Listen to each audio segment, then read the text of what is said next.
Jadi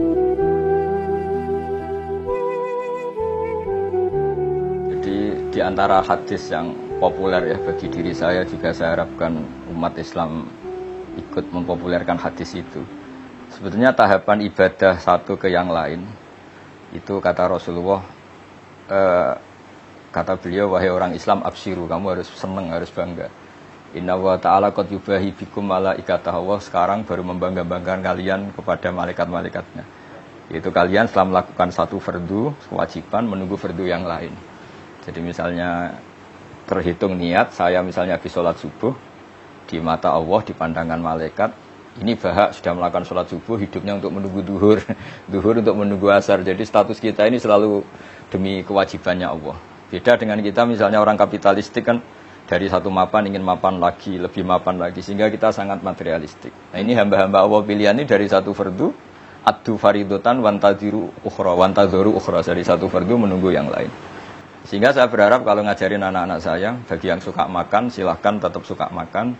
Kamu hari ini tadoruk sama Allah karena lapar, dan menunggu rahmat Allah, dibolehkannya makan itu juga rahmat Allah. Sehingga ketika lapar, kata Nabi, saya sebagai Nabi, kata Rasulullah, disediakan semua khuzainul ard, tapi saya enggak mau, walakin aju'u yauman wa asba'u yauman, kata. Terus kata Nabi, kalau ketika asba'u fa ahmadullah, ketika aja'u fa atadurru ilallah, ketika saya lapar, saya akan tadurru, ibadah saya jalur tadurru, jalur merasa lemah sebagai manusia. Ketika saya kenyang, jalur dekat Allah lewat muji Allah, lewat syukur gitu. Artinya saya ingin umat ini gini, ketika lapar, misalnya kita pejabat atau kita kiai besar, ternyata hanya segitu, kalau tidak makan lemes gitu. Betapa dhaifnya kita. Setelah makan kita syukur ya. Saya berharap dari satu kebaikan tadurru menjadi kebaikan syukur, dari kebaikan syukur ke tadurru. Jadi bagus. Kalau di pesantren umumnya itu kan rata-rata ngaji Fathul Mu'in ya. Di antaranya yang diceritakan adalah makalah banyak sahabat termasuk Sayyidina Ali atau Syiah alal iyal ya. Jadi mereka karena masih anak-anak harus diservis dengan longgar. Nah karena mereka longgar, kayaknya yang tua juga agak-agak iri lah ikut longgar juga. Tapi dibalik itu sebenarnya ada kearifan. Kata bapak saya, ibu saake sing dagang dibelanjani gitu. Jadi kearifan itu selalu dijaga. Saya punya cerita di kitab Bukhari, itu bagus sekali menurut saya. Suatu saat Nabi Ayub, kalau di Bukhari ini Nabi Ayub, dia setelah dihukum dan menjadi kaya raya lagi, kemudian dia melihat ada belalang dari emas, beliau ngambil banyak sekali. Terus ditegur sama Allah, masa sudah sekaya kamu masih ngambil belalang emas yang sebanyak itu? Terus kata beliau menjawab, wa may yashwa'u mir rahmatik, siapa sih ya Allah yang bisa kenyang dari rahmatmu gitu. Jadi artinya tradisi Mbah Mun, bapak saya, semua orang-orang soleh itu ketika longgar beberapa menu makanan tuh, wong Allah sugih ora ngarah bangkrut gitu. Wong Allah apiane gak apa-apa dinikmati. Jadi apa ya, orang-orang soleh itu pilihan apapun tuh kembali kepada Allah Subhanahu wa taala. Sehingga jadi nyaman gitu ya, seperti Rasulullah tadi ketika lapar fa tadurru ilallah, saya tadurru, saya merasa lemah. Terus ketika saya kenyang fa ahmadullah, saya akan muji Allah. Jadi enak semua. Terus yang paling penting dalam ilmu ushul fikih itu ada kenikmatan bersama yang tidak maksiat, itu yang paling penting. Jadi kiai-kiai kita ini kan tahu bahwa dunia ini banyak maksiat, sehingga untuk orang senang saja harus maksiat. Nah ini perlawanan besar dari para kiai itu, waladzatun fi ghairi muharramin. Semua umatnya ini dilatih menikmati sesuatu yang tidak diharamkan Allah.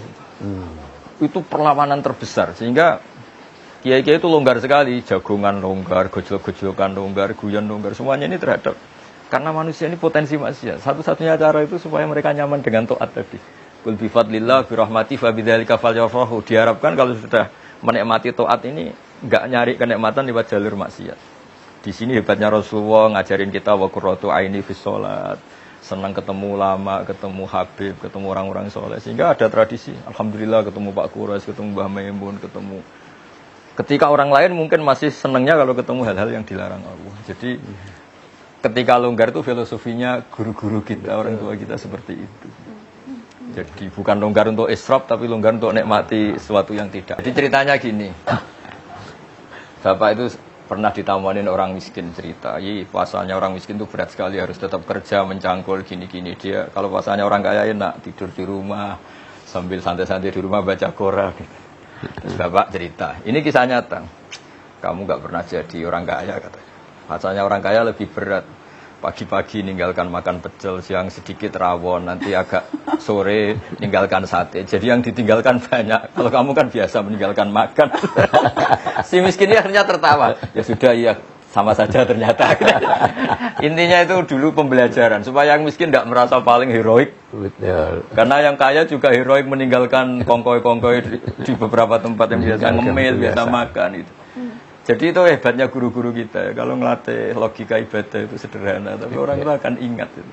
Saya itu kan sering ya menghafalkan beberapa lafaz hadis. Di antara hadis populer yang saya hafalkan dan itu sahih di Muslim. Inna Allaha ta'ala la yardu 'anil 'abdi idza akalal aklata fayahmadahu 'alaiha aw yashraba syarbata fayahmadahu 'alaiha. Itu kalau dalam bahasa Arab inna itu sesungguhnya pakai lam lagi la yardu. Sesungguhnya Allah sangat ridho terhadap hambanya ketika makan satu asupan atau satu suapan dia bertahmid, minum satu kegukan dia bertahmid. Dan itu cara paling mudah memang makanan pertama iftar itu pas berbuka itu. Ya, kalau orang diridhani Allah itu kan sudah di atas wali itu, karena Allah ridho itu kan sangat tinggi sekali, makom tertinggi seorang hamba kan radhiyallahu anhum wa radu anhu beberapa. Nah makanya saya tadi bilang sebetulnya tradisi guru-guru kita di kampung itu malah kalau iftar itu ya biasa aja longgar, bukan karena apa ya, kok anak-anak puasa kok dibatasin nanti ganggu syukurnya. Jadi kalau perasaan kita seperti itu, ganggu syukurnya, makanya ngikuti Fathul Mu'in tadi atau si'ah alal iyal ya, yang longgar saja, meskipun tentu tidak berlebihan. Karena takutnya nanti suasana keluarga karena jangan ini sholat dulu gini. Kalau dalam guyonan kiai-kiai, nanti kamu sholat demi mengenakan makan, mendingan mengenakan makan demi sholat.